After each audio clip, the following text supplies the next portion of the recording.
নমস্কাৰ এই মুহূৰ্তত আহি পৰিছে ৰাতিপুৱাৰ কেইবাটাও গুৰুত্বপূৰ্ণ খবৰ এনেধৰণৰ খবৰসমূহ নিতৌ চাবলৈ চেনেলটো ছাবস্ক্ৰাইব কৰি ভিডিঅ'তে এটা লাইক কৰি দিব আজি 7 মে দিবলৈ লৈছোঁ ৰাতিপুৱাৰ প্ৰথমটো খবৰ ৰাজ্যপালে ভংগ কৰিলে পশ্চিমবংগৰ বিধানসভা আজি নিশা 12 বজালৈ আছিল পশ্চিমবংগৰ বিধানসভাৰ ম্যাদ মুখ্যমন্ত্ৰীয়ে পদত্যাগ কৰিবলৈ অস্বীকাৰ কৰিছিল মমতা বেনাৰ্জীয়ে 9 মে শপত গ্ৰহণ কৰিব পশ্চিমবংগৰ নতুন চৰকাৰে কাইলৈ বাছনি কৰা হ'ব ৰাজ্যখনৰ নতুন মুখ্যমন্ত্ৰী পশ্চিমবংগৰ মুখ্যমন্ত্ৰী মমতা বেনাৰ্জীয়ে দল ত্যাগ কৰিবলৈ অমান্তি হৈছিল কিয়নো পশ্চিমবংগৰ মুখ্যমন্ত্ৰী মমতা বেনাৰ্জীয়ে মন্তব্য কৰিছিল যে বিজেপিয়ে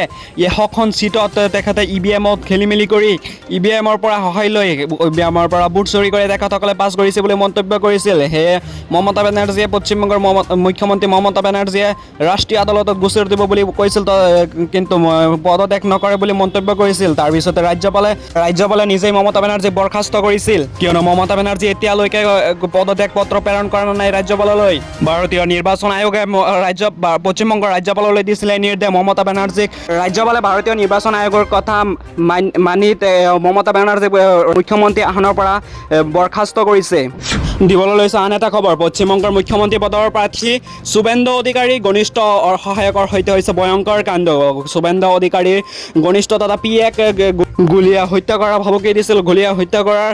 প্ৰসংগ তুলিছিল গুলীয়াইছিল কিন্তু পশ্চিমবংগৰ মুখ্যমন্ত্ৰী পদৰ পৰা তেখেতে ভয়ংকৰ কাণ্ড ঘটিছে তেখেতে এতিয়া শুভেন্দু অধিকাৰী ঘনিষ্ঠ তথা পিএ এতিয়াও হাস্পাতালত মৃত্যুৰ সৈতে যুঁজি আছে পশ্চিমবংগৰ বিজেপিৰ প্ৰাৰ্থী তথা পশ্চিমবংগৰ মুখ্যমন্ত্ৰী পদৰ প্ৰাৰ্থী শুভেন্দু অধিকাৰীক গুলীয়া লক্ষ্য কৰি আছিল গুলীয়া হত্যা কৰা তাৰপিছত পিএ তথা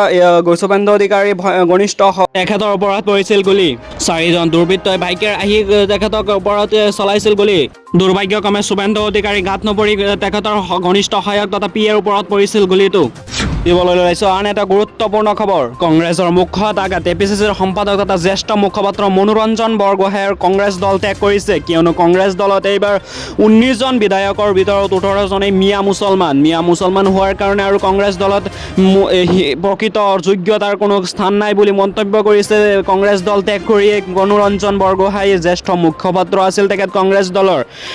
দল ত্যাগ কৰি এই মন্তব্য কৰিছে যে কংগ্ৰেছ দলত কোনো যোগ্য থকা বা প্ৰাৰ্থী কোনো প্ৰকৃত হিন্দুৰ ঠাই নাই বুলি মন্তব্য কৰিছে আৰু কংগ্ৰেছ দলটো জীয়াই ৰাখিছে অকল মিয়া আৰু মুছলমানে আৰু গৌৰৱ গগৈৰ মিয়া মুছলমানৰ দালাল বুলি আখ্যা দিছে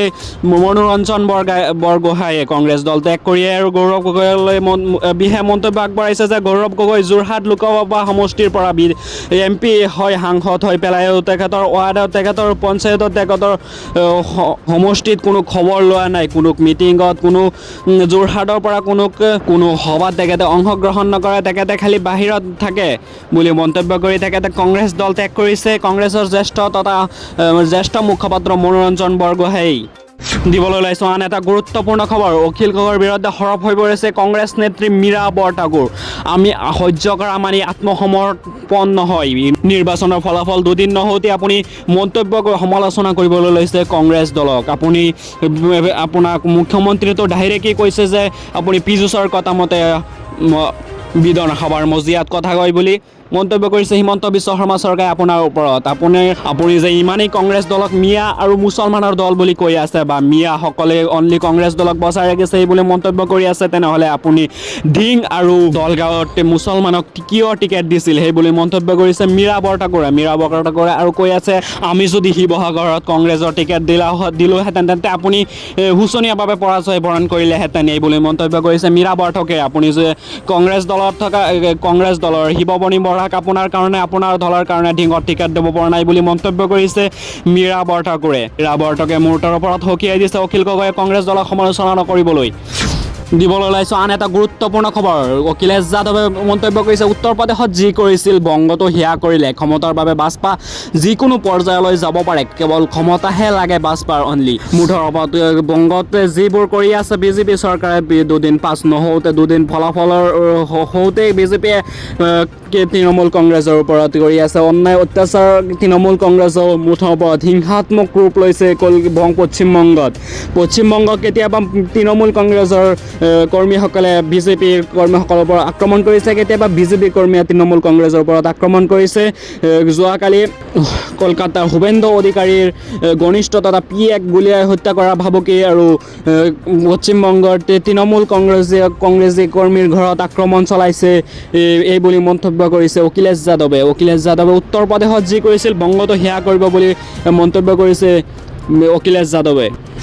ওলাইছোঁ আন এটা গুৰুত্বপূৰ্ণ খবৰ, ইয়াক কংগ্ৰেছৰ নতুন দলীয় পতাকা, কংগ্ৰেছীয় দলীয় পতাকাক চৰমভাৱে অপমান কৰিছে অশোক সিংগালে।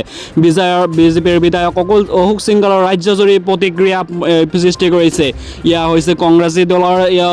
দলীয় পতাকা বুলি মন্তব্য কৰিছে অশোক সিংগালে। আৰু অশোক সিংগালে কংগ্ৰেছৰ দলক মিয়া আৰু মুছলমানৰ দল কাৰণে সেইবাবে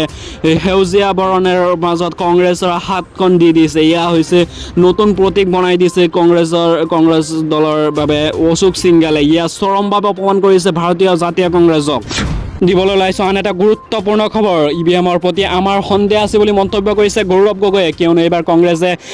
ভবাতকৈ বহুত চিট কম পাইছে। এইবাৰ কংগ্ৰেছে শোচনীয়ভাৱে পৰাজয় বৰণ কৰিছে। এইবাৰ বিজেপিয়ে 82খন আসন লাভ কৰিছে অকলেই। সেইবাবে কংগ্ৰেছ দলৰ গৌৰৱ গগৈয়ে এইটো বিশ্বাসেৰে ল'ব পৰা নাই, এতিয়াও সন্দেহ আছে বুলি মন্তব্য কৰি আছে EVM-ৰ ওপৰত। EVM-ৰ পৰা ভোট চুৰি কৰিহে বিজেপিয়ে পাছ কৰিছে। যদি ক্ষমতা আছে তেন্তে বেলট পেপাৰত নিৰ্বাচন কৰি পাছ কৰি দেখাওক বুলি মন্তব্য কৰিছে ভাৰতীয় জাতীয় কংগ্ৰেছৰ APCC সভাপতি গৌৰৱ গগৈয়ে। দিবলৈ ওলাইছোঁ আন এটা গুৰুত্বপূৰ্ণ খবৰ, 12 মে'ত খানাপাৰাত ডক্টৰ হিমন্ত বিশ্ব শৰ্মা চৰকাৰৰ শপত গ্ৰহণত অংশগ্ৰহণ কৰিব ভাৰতৰ প্ৰধানমন্ত্ৰী নৰেন্দ্ৰ মোদীয়ে। আৰু 9 মে'ত অসমলৈ আহিব কেন্দ্ৰীয় পৰ্যবেক্ষক JP নাড্ডা, নায়াং সিং চাইনি আহিব অসমলৈ। বিজেপি চৰকাৰ গঠন কৰাৰ পিছতেই তেখেতসকলে আনন্দৰে অসমত আহিব। 9 মে'ত অসমলৈ আহি আছে কেন্দ্ৰীয় পৰ্যবেক্ষক JP নাড্ডা, নায়ব সিং চাইনি। আৰু 12 মে'লৈ আহি আছে খানাপাৰাত শপত গ্ৰহণত অংশগ্ৰহণ কৰিব ভাৰতৰ প্ৰধানমন্ত্ৰী নৰেন্দ্ৰ মোদীয়ে। 12 মে'লৈ আহি আছে খানাপাৰালৈ চৰকাৰৰ শপত গ্ৰহণ হ'ব 12 মে'ত। আৰু 9 মে'লৈ আহিব কেন্দ্ৰীয় পৰ্যবেক্ষক JP নাড্ডা, নায়াং সিং চাইনি। এনেধৰণৰ খবৰসমূহ নিতৌ চাবলৈ চেনেলটো ছাবস্ক্ৰাইব কৰি ভিডিঅ'টো এটা লাইক কৰি দিব। ধন্যবাদ।